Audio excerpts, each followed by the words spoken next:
আসসালামু আলাইকুম বন্ধুরা, কেমন আছেন? আশা করি অনেক অনেক ভালো আছেন সবাই। দেখেন, ছাদে আমি পুঁই শাক গাছ লাগাইছি। পুঁই শাক হয়েছে কীরকম এটা দেখেন, নিচে বাইতেছে, এই পাশে দেখুন। মাশাআল্লাহ করে অনেক অনেক ভালো হয়েছে পুঁই শাক।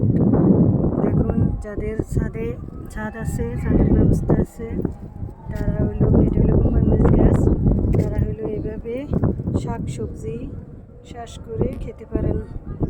এ দেখুন, মাশাআল্লাহ আমার পুঁই শাকগুলো খুবই খুবই খুবই খুবই ভালো হয়েছে, আলহামদুলিল্লাহ। দেখুন, এখান থেকে আরও 2-3 বার নিয়ে খাওয়া হয়েছে। এটা আবার নেওয়ার সময় হয়ে গেছে। 2-1 দিন পরে এই শাকগুলো উঠাবো। দেখুন মাশাআল্লাহ করে কত শাক হয়েছে। আল্লাহ হাফেজ, সবাই ভালো থাকবেন।